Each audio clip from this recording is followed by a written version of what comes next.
let's jump into Shelby Oaks. Absolutely, yes. So Chris Stuckman, one of the most influential YouTube film critics, in his contrast to everyone else, has always been much more about the craft and much more about the joy of filmmaking. In fact, he's gone on record saying he's not going to review bad films or give bad critiques now. Because no one tries to make a bad movie, right? Yep, and I don't think he did here in this case. Right. But he did say, like, what's the one complaint we get as critics when we start being critical? We hate everything. If you like it so much, why don't you go make a movie? Oh, yeah, absolutely. If you've got issues, why don't you go do it?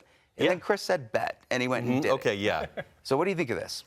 So this one, I want to give him credit. I think that's the thing. You want to give someone credit who comes from your same realm. And so you're like, you're doing it, I'm so proud of you. And being a horror movie makes it even better. Because I think we're all lovers of the genre. And maybe it's a little bit easier to tell a story without studio involvement. And given that this was a Kickstarter project as well, like I really respect that. I think he kind of fell in love with the horror tropes that he's seen in better movies too much. That said, he's delivered something that I would be proud of. You know, definitely. If I were to even get a tenth of the way of what he did here, not only that, to get picked up by a major studio, an independent studio, Neon, to get executive producer Mike Flanagan to come in and help with it, to have your budget double, to be able to do exactly what you need for your script, like, it's all sixes at that point. Like, but I will say, you're right. There's a lot of things that there's M. Night Shyamalan influences. There's The Ring influences. There's Blair Witch. And you see that throughout. But he's never trying to completely imitate them. It is still his own story. Where I think it got a little bit rough for me is all of the in-between points. How our main character gets to each thing and what she does after.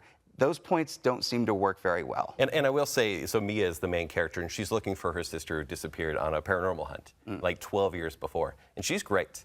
Her reasoning in the script is never great, right? She's going to a haunted asylum, abandoned asylum by herself, right? She's by the way, that's the Shawshank prison. I love that. Like, how cool to film there. But she's going to a house in the middle of the woods by herself, and there are people that could help her, people that would, but it never quite really makes sense. Yes, and to go after being completely terrified in one location to a secondary location, John Mulaney taught us, you never go to a secondary location. That's when you're kidnapped. And I don't think I would have necessarily, there had to have been more in between. The beginning of this, like all of the setup, was perfect in my opinion, especially when that title sequence comes up. It's shocking, in my opinion. There's a lot I wish we could have had more of, particularly whenever they went into this old YouTube channel that the sister was doing. That it really harkens back to the old days of YouTube, which that's where Chris is strongest here, because he's bringing in what he knows, you know? But they don't do a lot with it after the first half of the movie, and I wish they had explored it more. Yeah, I feel like there are things they pull in at the end of the movie that are more of those horror movie tropes and best moments that probably water it down a little too much. They should have relied more on the first half of the movie and what was going on behind all the paranormal hauntings, if there were any. Yeah, and what's strange is, like, we're being critical of it, but I think it's great. I dug it. Like, it's weird. It was great. It was definitely different because he combined a lot of different genres in the movie, like found footage, and then he did like a whole cinematic thing. And yeah, there is the wrongs of like, why are you doing this alone? Why are you going alone? Decisions are kind of like, there's a cop that's willing to help you. You have the video, go with him, and then she just does everything alone.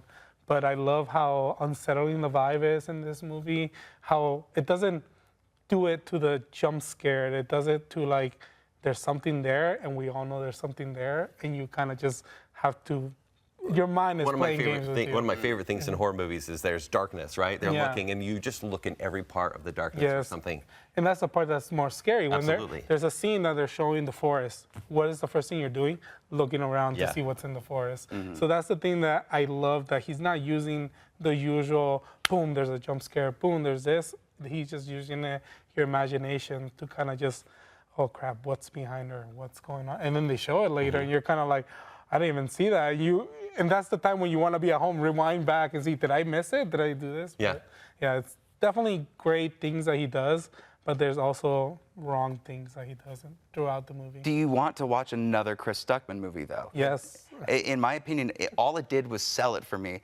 And what's fascinating is who gets their own built-in fan base coming with them for their first movie. Honestly, Really cool. But Leo, where would you put this as far as I'm going to buy this for physical media or not? Definitely on 4K. Oh, okay. I want this on 4K with all the special features to try to find out how he made this movie, the process of it, because that was his main goal. He wanted to show you guys how hard it is to make a movie, and I think that's when he stepped out from giving negative reviews, because he's like, I know how hard it is to make a movie. I know how all this and stuff.